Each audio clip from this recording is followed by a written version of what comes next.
17 murder victims, all strangled to death by the same man over the course of just 5 years, a man who is currently serving a 203-year prison sentence. He is the most prolific serial killer in New York State history, and yet he's not really a household name.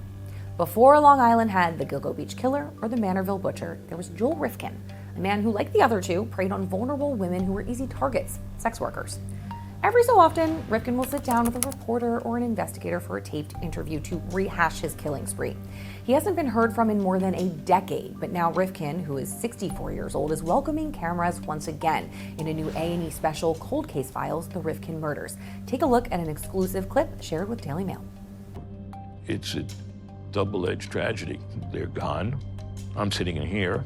I had a lot of other plans and fantasies about, different life. That's gone. I'm sure they had goals and fantasies and ideas for life, and it's gone for them.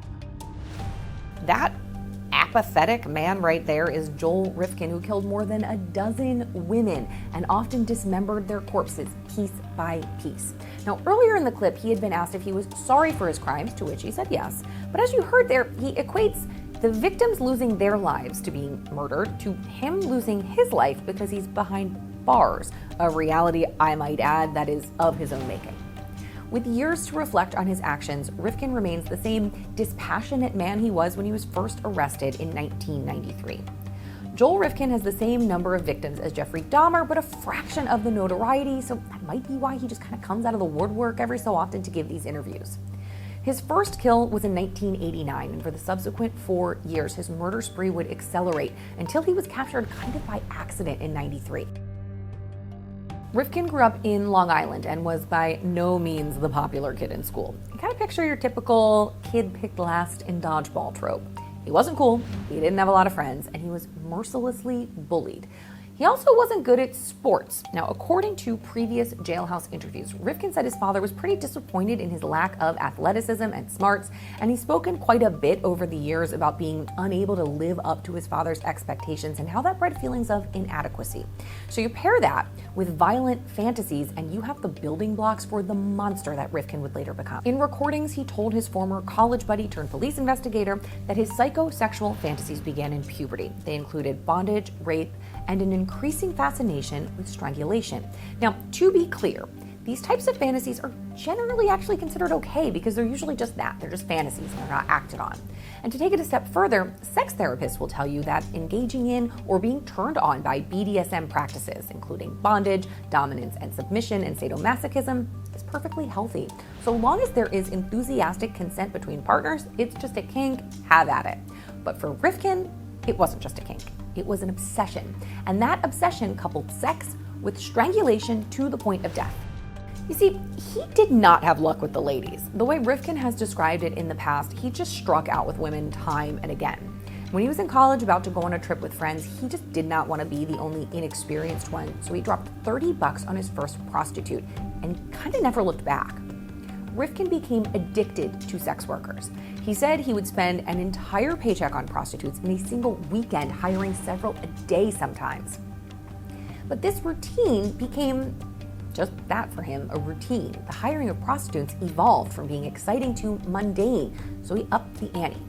Now, Rifkin did not set out to kill his first victim, despite all of those years of fantasizing, but something snapped one night. Something happened to him in 1989. He was living with his mom at the time. She was away for the weekend, so he brought a sex worker home. They had sex, she fell asleep, and that annoyed him. When she woke up, she kind of continued to annoy him, so he just picked up an object and started swinging it at her like a baseball bat, striking this woman 20 to 30 times, and he only stopped because he basically just ran out of steam. Remarkably, she survives this bludgeoning, and when she rouses, he panics and strangles her. Now, if that isn't bad enough, things get even more grisly.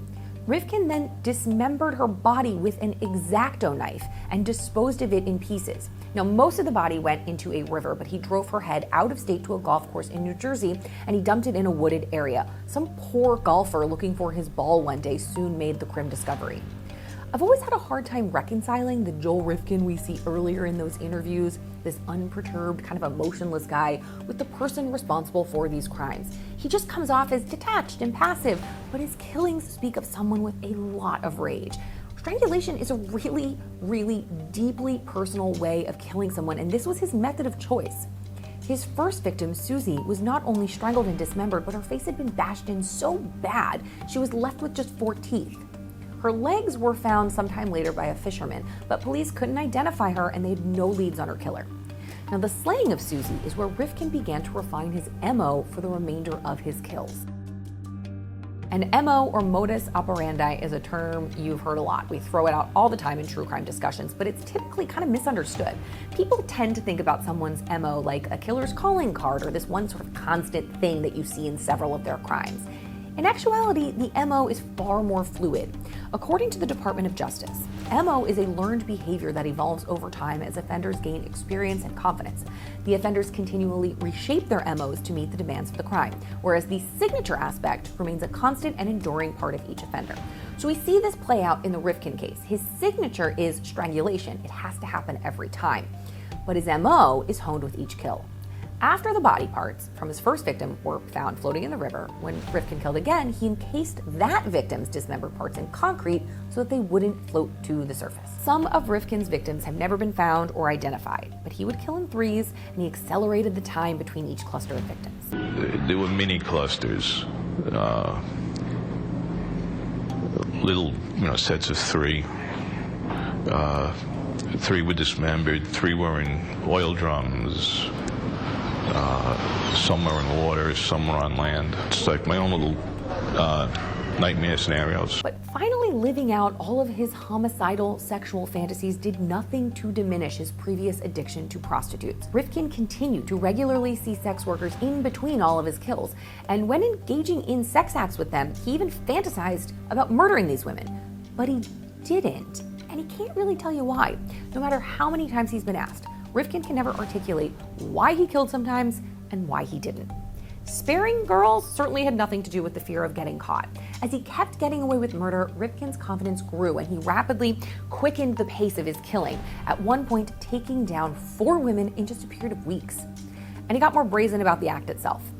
Under the cover of night, the first several victims were brought to his home and killed there. Then he worked his way to killing in a motel, then in his car, and finally he was just doing it in parking lots in broad daylight. He was a smooth talker when he wanted to be, and excellent under pressure. Following one of his kills, Rifkin tossed the body into a remote area, and then when he got back to his truck, he was approached by a cop car. Rather than getting flustered by the police or trying to bolt, he talked his way out of any issues, and he told them that he was just there picking trash, looking for car parts on the side of the road.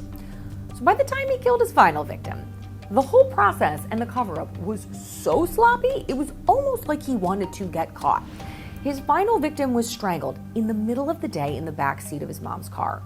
He was parked in a public parking lot, and while he was having sex with her and snuffing out her life, a man was just a few feet away doing Tai Chi.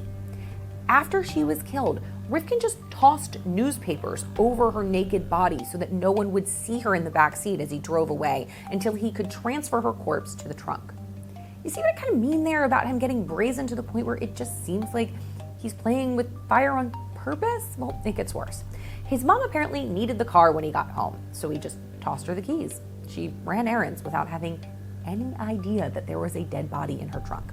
Now, it would be days before he would dispose of this victim, so her body was kept in his garage. When he finally went to dump the body, he was pulled over because his pickup truck didn't have license plates. Another careless mistake.